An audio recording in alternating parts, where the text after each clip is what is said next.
ലെബനനിൽ നിന്നും ഒന്നും നേടാൻ സാധിക്കാത്ത ഇസ്രയേലി സേന ഇപ്പോൾ ഗസയിലേക്ക് തിരിഞ്ഞിരിക്കുകയാണ്.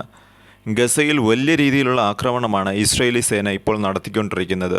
ഹിസ്ബുള്ളയുമായിട്ടുള്ള യുദ്ധത്തിൽ കനത്ത നാശനഷ്ടം നേരിട്ട ഇസ്രയേൽ സേന ഇപ്പോൾ അതിൻ്റെ സങ്കടം തീർക്കുന്നത് ഗസയിലുള്ള സാധാരണക്കാരായ ജനങ്ങളുടെ മേൽ ആക്രമണം നടത്തിക്കൊണ്ടാണ്. വടക്കൻ ഗസ കേന്ദ്രീകരിച്ചാണ് ഇപ്പോൾ ഇസ്രയേൽ ആക്രമണം നടത്തുന്നത് എന്ന രീതിയിൽ വാർത്തകൾ വരുന്നുണ്ട്. അതായത് ആശുപത്രികൾക്ക് നേരെയും ആരാധനാലയങ്ങൾക്ക് നേരെയും ഇസ്രയേലിൻ്റെ ആക്രമണം ഉണ്ടായതായിട്ട് വിവരങ്ങൾ വരുന്നുണ്ട്. എന്നാൽ ഗസയിൽ സീസ്ഫയർ നടത്തുന്നതിനായിട്ട് ഈജിപ്ത് പോലെയുള്ള ചില രാജ്യങ്ങൾ ശ്രമിക്കുന്നുണ്ട്. എന്നാൽ അത് എത്ര കണ്ട് പ്രാവർത്തികമാകും എന്നുള്ളത് അറിയില്ല. കാര്യം ഇസ്രായേൽ എന്താണ് ഇതിനെക്കുറിച്ച്, അതായത് ഗസയിലുണ്ടാകുന്ന ഒരു സീസ്ഫയറിനെ കുറിച്ച് ഇസ്രായേൽ എങ്ങനെയാണ് പ്രതികരിക്കുന്നത് എന്ന് നമുക്ക് ഒരിക്കലും പറയാൻ സാധിക്കുകയില്ല. തീർച്ചയായിട്ടും ഗസയിൽ സീസ്ഫയർ ഉണ്ടാകുകയാണെന്നുണ്ടെങ്കിൽ അത് മിഡിൽ ഈസ്റ്റിനെ സംബന്ധിച്ച് വളരെയധികം നല്ല കാര്യമാണ്. ആ ഒരു റീജിയണിൽ സമാധാനം പുനഃസ്ഥാപിക്കപ്പെടും. കുറച്ച് നാളത്തേക്കെങ്കിലും സമാധാനം പുനഃസ്ഥാപിക്കപ്പെടും. ഇസ്രായേലിനെ സംബന്ധിച്ച് നോക്കുമ്പോൾ അവരുടെ ബന്ധികളായിട്ടുള്ള ആൾക്കാരെ അവർക്ക് വിട്ടുകിട്ടണം. അതുപോലും ഇതുവരെ ഇസ്രായേലിന് സാധിച്ചിട്ടില്ല എന്നുള്ളതാണ് വാസ്തവം. എന്നിരുന്നാലും ഇപ്പോൾ ഗസയിലും സീസ്ഫയറിനെ കുറിച്ചുള്ള ചർച്ചകൾ നടക്കുന്നുണ്ട്. അത് എത്ര കണ്ട് ഫലവത്താവും എന്നുള്ളത് കണ്ട് തന്നെ അറിയേണ്ട ഒരു കാര്യമാണ്. അതിനിടെ മറ്റൊരു വാർത്ത വരുന്നുണ്ട്. അതായത് ഇസ്രായേൽ നടത്തുന്ന ഇത്തരം ആക്രമണങ്ങൾക്കിടയിലും $680 മില്യൺ ആയുധങ്ങളാണ് ഇപ്പോൾ അമേരിക്ക ഇസ്രായേലിന് കൊടുക്കാൻ പോകുന്നത് എന്ന രീതിയിൽ ഒരു വാർത്തകൾ വരുന്നുണ്ട്. അതായത് സീസ്ഫയറിനും അവിടെയുള്ള ഒരു റീജിയണിൽ സമാധാനം പുനഃസ്ഥാപിക്കുന്നതിനും ഏറ്റവും കൂടുതൽ മുൻപിട്ട് നിൽക്കുന്നു എന്ന് പറയുന്ന അമേരിക്ക തന്നെ ഇസ്രായേലിന് ഇപ്പോൾ വെപ്പൺസ് കൊടുക്കാൻ പോവുകയാണ്. അതായത് ഇപ്പോൾ ലെബനനിൽ സീസ്ഫയർ നടന്നിരിക്കുകയാണ്. ഇത്തരം ഒരു സാഹചര്യത്തിൽ എന്തിനാണ് ഇത്രയധികം ആയുധങ്ങൾ ഇസ്രായേലിന് കൊടുക്കുന്നത് എന്നുള്ളത് തീർച്ചയായിട്ടും ചർച്ച ചെയ്യപ്പെടേണ്ട ഒരു കാര്യം തന്നെയാണ്. എന്നാൽ ഈ ഒരു ആയുധങ്ങൾ കൊടുക്കുന്നത് സംബന്ധിച്ച് ഇതുവരെ ബൈഡൻ, അതായത് US പ്രസിഡൻ്റായിട്ടുള്ള ജോ ബൈഡൻ ഇതുവരെ സ്ഥിരീകരിച്ചിട്ടില്ല. അതിനിടെ ഗസയിൽ വലിയ രീതിയിൽ തന്നെ മഴ ലഭിക്കുന്നുണ്ട് എന്ന രീതിയിലൊരു വാർത്ത വരുന്നുണ്ട്. സാധാരണഗതിയിൽ ഒരു മഴ ലഭിക്കുന്നത് നല്ല കാര്യമാണ്.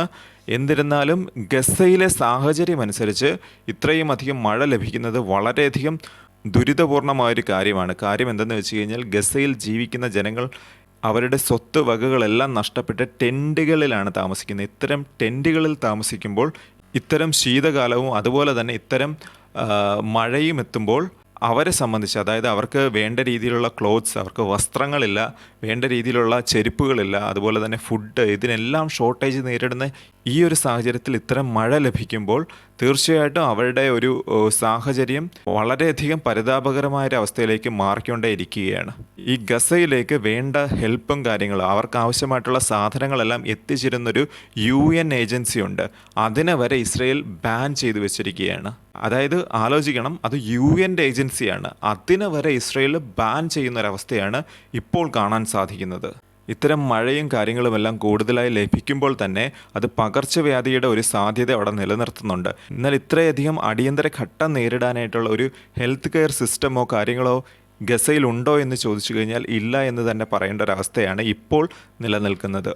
നമ്മളിപ്പോൾ നോക്കുകയാണെന്നുണ്ടെങ്കിൽ ഗസയിൽ നിന്ന് വരുന്ന ദൃശ്യങ്ങൾ, അതായത് ചില ഹോസ്പിറ്റലുകളിൽ കാണുന്ന നമ്മളൊരു ദൃശ്യങ്ങൾ വളരെയധികം ഭയപ്പെടുത്തുന്ന ദൃശ്യങ്ങൾ തന്നെയാണ് വരുന്നത്. അതിൽ തന്നെ എടുത്തു പറയേണ്ടത് അവിടെയുള്ള കുട്ടികളുടെ അവസ്ഥയാണ്. ഏകദേശം ഒക്ടോബർ 7 ശേഷം ഏകദേശം 17,000 കുട്ടികളാണ് അവിടെ മരിച്ചു വീണിരിക്കുന്നത്. ഏകദേശം 17,000-നും 18,000-നും ഇടയ്ക്കാണ് കുട്ടികൾ അനാഥരായി തീർന്നിരിക്കുന്നത്. അതായത് അവർ കുറ്റവരോ ഉടയവരോ ഇല്ലാതെ, അവരുടെ കാര്യങ്ങൾ നോക്കാനായിട്ട് ആളില്ലാതെ അവിടെ അനാഥരായിട്ട് അധിവസിക്കുന്ന കുട്ടികളുടെ എണ്ണം ഇത്രയും വലുതാണ്. ഇത്തരം സാഹചര്യങ്ങളെല്ലാം നിലനിൽക്കുന്നൊരു സമയത്താണ് ഇത്തരം മഴ അവിടെ ലഭിക്കുന്നത്. അവരുടെ ചില റിപ്പോർട്ടുകൾ പറയുന്ന അവരുടെ ടെൻറ്റുകളെല്ലാം ഒലിച്ചു പോയി എന്ന രീതിയിലൊക്കെ പറയുന്നുണ്ട്.